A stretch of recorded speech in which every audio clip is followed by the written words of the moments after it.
Today I'm speaking to a true legend, Albie Sachs. His list of accolades is long, from activist to writer to constitutional court judge in South Africa. He also famously co-authored South Africa's constitution itself, which is widely regarded as one of the most progressive in the world. Welcome to GMF Talk, Albie. Let's jump right in and start the grilling. Wherever you turn in the world, there seems to be a growing sense of polarization across societies.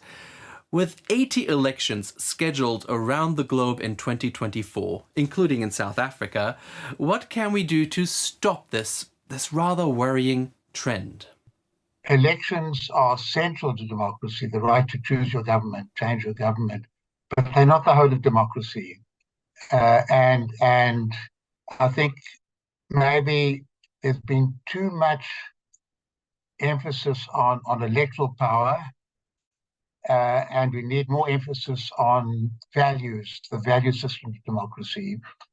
And sometimes that involves control of electoral and elected power. One particular current that we've been observing recently has been a continued resurgence of the far right in Europe and beyond. There is a rise in xenophobia, a rise in anti-immigrant sentiments, a rise in racism. How do we counter that? What is the antidote to such hatred out there?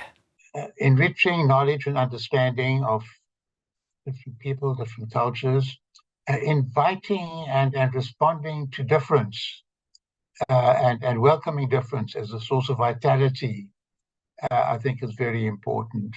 Working together, doing things together, sharing things.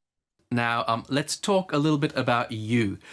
You spent decades fighting against apartheid in South Africa. You almost sacrificed your life during the struggle. You lost a limb, you lost an eye. Now, when you look at the problems of South Africa today, from crime to corruption to unemployment, and these aren't unique to South Africa, but especially in that context, would you do it all again? Would you sacrifice everything you did again? We're not a fair society. We're not an equal society. We're not a safe society, but we're an open society. We have rights. We have a country. We didn't have a country before. So overall, it's a very, very positive thing. That doesn't say we've got to put up with so many things that are not going right at the moment, but we've got to use the rights we've got as people in a country with rights to deal with the problems that we face, not to try and disregard the huge achievements that we've made. So tell me then, what exactly can the world learn from South Africa?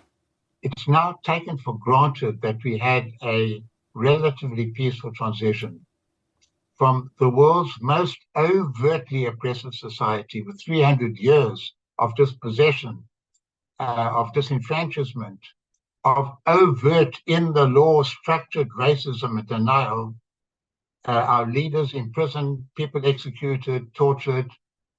You could never make it. And South Africa made it. We proved no problem made by human beings is so intractable it can't be resolved by human beings. And we did it through, it wasn't just the great Mandela meeting the pragmatic de Klerk. Those were kind of external, visible elements of an important process. It took decades of thought, of hard work, of intelligence, of empathy, of learning, of experience, of speaking, open debate and discussion. So that's one huge thing. We honed negotiating skills. That's the one aspect. The other is South Africa itself is something of a microcosm of the world. Even if you like, in terms of the system of white supremacy, being a global system was a national system, and we've destroyed the formal white supremacy in South Africa. And you just recently saw our rugby team winning the World Cup and everybody hugging each other. Something profound has happened here that's irreversible and quite wonderful. So it's that combination of doing what seemed to be impossible, developing it's more than techniques. It's developing an emotional capacity and a vision capable of reaching out to others, of people who try to kill you. Now you're working together on the one hand, and then the cultural experiences of multi-faith, multi-origin society having internally to deal with these issues gives us a responsiveness and an openness that's maybe pretty unique in the world.